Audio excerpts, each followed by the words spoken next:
France Inter. Pierre Veille, le 6-9 de l'été. L'heure du Zoom de la rédaction, cette semaine, les nouvelles formes de travail. Aujourd'hui, l'entreprise sans mail. Assez de ces dizaines, centaines de mails qui polluent votre quotidien au boulot. Eh bien, c'est la mode en ce moment. De grandes sociétés proposent à leurs salariés de se déconnecter. En 2011, Atos, la première, avait fait part de son intention d'éradiquer totalement les courriels. Depuis, d'autres entreprises tentent de s'y mettre quelques heures ou totalement. Exemple chez Price Minister, depuis 1 an et demi, une mesure symbolique en ce sens a été mise en place. Maxime Depps nous raconte. Ici, les 200 salariés doivent respecter l'idée d'un vendredi matin par mois où l'envoi du moindre mail est interdit.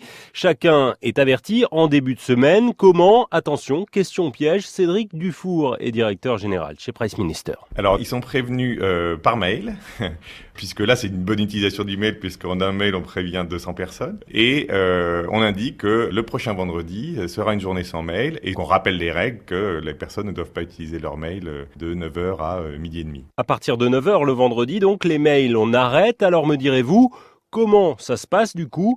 Eh bien, ce n'est pas forcément très compliqué. Alors, ça se passe comme avant, c'est-à-dire que les gens s'appellent, les gens se déplacent, donc back to basic, on parle, on communique, on se rencontre et on se rend compte que ça marche très bien. Ça marche très bien à un tel point que depuis la mise en place de ce système, il y a 1 an et demi, les employés ont réussi à réduire leur consommation de mails, devenu à force un véritable poison au travail pour Alexia Lefebvre, chargée de communication chez Price Minister. On est très souvent coupé par les emails et on est tenté d'y répondre extrêmement rapidement. C'est une source de stress, malgré tout, de se dire « Ah mince, il faudra que j'attende cet après-midi pour y répondre. » Mais quand on attend un tout petit peu plus, on se rend compte qu'en fait, ça peut attendre. Pas de souci Mélanie, écoute, je t'envoie tout le récap par mail. Ça marche ? Allez, merci, au revoir. Tiffany est commerciale, elle reçoit, dit-elle, une bonne centaine de mails chaque jour, parfois sans intérêt. Elle en envoyait aussi beaucoup.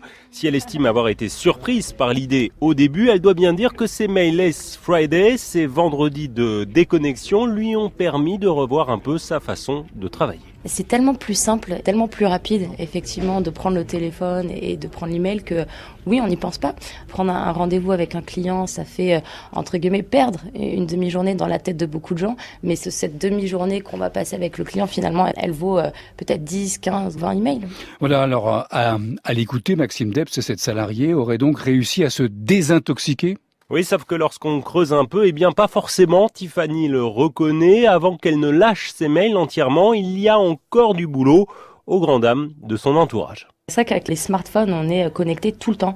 Je le vois, je suis avec mes amis, j'ouvre le mail du travail, je regarde les chiffres quand il est 20h, 21h et que je suis en train de prendre un café en terrasse et ça les exaspère. Donc il faut arriver aussi à ne pas installer l'application de mail sur son téléphone, ce que j'ai pas fait, ce qui est absolument pas évident. Car c'est bien là la difficulté, on peut vouloir se déconnecter sans le pouvoir pour autant, surtout lorsqu'on occupe un poste à responsabilité.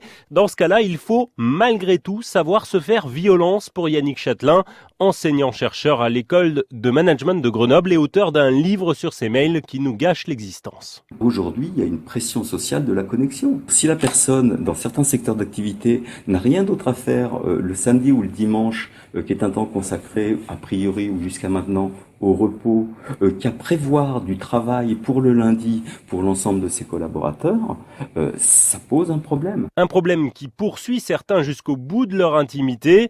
Pour notre expert, ne pas savoir déconnecter, c'est aussi parfois mettre son couple en péril. Regardez le nombre de gens qui consultent leur smartphone dans leur lit.